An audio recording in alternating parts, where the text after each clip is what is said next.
ଆଜି ଥିଲା ରବିବାର ତ କାଲି ରାତିରୁ ହିଁ ମୋ ଝିଅ ତା ବାପାଙ୍କୁ କହିଦେଇଥିଲା କି ଚିକେନ୍ ନେଇକି ଆସିବ। ତ ଝିଅର ଡିମାଣ୍ଡ କେମିତି ନ ଫୁଲଫିଲ୍ କରିବେ ତାଙ୍କ ପାପା, ତ ସକାଳୁ ଗାଧୁଆ କରିକି ଚିକେନ୍ ନେଇକି ଆସିଲେ। ମୁଁ ତାକୁ ଭଲ ଭାବେ ଧୁଆଧୁଇ କରିଦେଇଛି ଦେଖନ୍ତୁ। ତ ଆଜି ଧନିଆର ମାନେ ନନଭେଜ୍ ଆସିଲା ମାନେ ମୋତେ କିଛି ଡିଫରେଣ୍ଟ ରେସିପି ଟ୍ରାଏ କରିବାକୁ ଭଲ ଲାଗେ। ଆଉ ଏମିତି ଭାବରେ ଥରେ ଟ୍ରାଏ କରି ଖାଆନ୍ତୁ, ବହୁତ ଭଲ ଲାଗିବ। ମାନେ ଚିକେନ୍ ଲଭର୍ମାନଙ୍କ ପାଇଁ ଡିଫରେଣ୍ଟ ରେସିପି ହେଇଗଲେ ବହୁତ ଭଲ ଲାଗେ ନା, ମାନେ ଖାସ୍ କରି ନନଭେଜ୍ ଲଭର୍ମାନଙ୍କ ପାଇଁ। ତ ଏଇଟା ଗୋଟେ ଡିଫରେଣ୍ଟ ରେସିପି, ଥରେ ଟ୍ରାଏ କରନ୍ତୁ।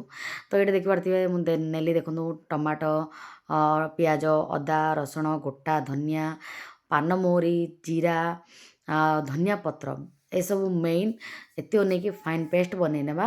ତାପରେ କଢ଼େଇରେ ଦେଖନ୍ତୁ ନେଲି ତେଲ ନେଇ ସାରିଲା ପରେ ପକାଇ ନେବା ଆଳୁ।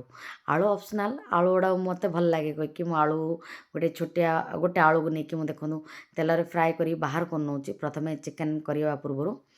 ତାପରେ ସେଇ ତେଲରେ ପକାଇ ନେବା ଦେଖନ୍ତୁ ଆମର ବ୍ଲେଣ୍ଡ କରିକି ନେଇଥିଲେ ଏସବୁ ମସଲାଟାକୁ 5ରୁ 7 ମିନିଟ୍ ଲୋ ଫ୍ଲେମ୍ରେ କୁକ୍ କରିବା, ଯେମିତି ବାସ୍ନା ସେ ଛାଡ଼ିବ ତା'ର। ତ ମସଲାଟା କୁକ୍ ହେବ କହିକି ଦେଖନ୍ତୁ ମୁଁ ପକାଇ ନେବି ଏଇଥିରେ ଲୁଣ ପକାଇଦେଲି। ତାପରେ ବେସିକ୍ ମସଲା ପକାଇ ନେବା, ଯେମିତି ଲଙ୍କା ପାଉଡ଼ର, ଜିରା ପାଉଡ଼ର, ହଳଦୀ ପାଉଡ଼ର ଆଉ ଚିକେନ୍ ମସଲା। ଆଉ କାହିଁକିନା ଆମେ ଗୋଟା ଧନିଆ, ଗୋଟା ଜିରା ଏସବୁ ବ୍ଲେଣ୍ଡ କରିଛନ୍ତି, ସେଥିଲାଗି ମୁଁ ଶୁଖିଲା ମସଲା ସବୁ ଆଡ଼୍ କରିନି। ତ ଏଇଠି ଯେଉଁ ମସଲାଟା ସବୁ 7 ମିନିଟ୍ କଷି ହେଇସାରିଲା ପରେ ଏବେ ଆମେ ଯେଉଁ ଚିକେନ୍ ନେଇଛି ଦେଖନ୍ତୁ 700 ଗ୍ରାମ ପାଖାପାଖି, ଆଉ ଆଳୁ ଗୋଟେ ଯେଉଁ ଛାଣିକି ରଖିଥିଲେ ତାକୁ ଏବେ ପକାଇ ନେବା। ଆଉ ବିଲକୁଲ ପାଣି ନ ଦେଇକି ଆମେ କୁକ୍ କରିବା ଚିକେନ୍କୁ, ଯେମିତି ଚିକେନ୍ ତା'ର ପାଣି ରିଲିଜ୍ କରିବ ସେ ଯାଏଁ। ତା ପୂର୍ବରୁ ଆମେ ପକାଇଦେବା ସ୍ୱାଦ ଅନୁସାରେ ଲୁଣ, ତାକି ଆମର ଚିକେନ୍ଟା ମଧ୍ୟ ଭଲ ଭାବେ କୁକ୍ ହେଇଯିବ କହିକି। ତ ଏଇଠି ଦେଖିପାରୁଥିବେ ଲୋ ଫ୍ଲେମ୍ରେ ମୁଁ କୁକ୍ କରିକି 5ରୁ 7 ମିନିଟ୍ ହେଇସାରିଲାଣି। ଆଉ ଟିକେ ଆମର ଚିକେନ୍ ଅଡ଼ା ମଧ୍ୟ ଦେଖିପାରୁଥିବେ ଟିକେ କୁକ୍ ହେଇସାରିଲାଣି। ତ ସେଥିଲାଗି କ'ଣ କରିବା, ଆମେ ଏବେ କଭର୍ କରିଦେବା ଆଉ 5-7 ମିନିଟ୍ ଛାଡ଼ିଦେବା, ଯେମିତି 10ରୁ 15 ମିନିଟ୍ ଲୋ ଫ୍ଲେମ୍ରେ କୁକ୍ ହେବ ଆମର ଚିକେନ୍ କୁକ୍ ହେଇସାରିଲା ପରେ ଦେଖନ୍ତୁ ଏଥିରୁ ପାଣି ସେ ନିଜେ ରିଲିଜ୍ କଲାଣି।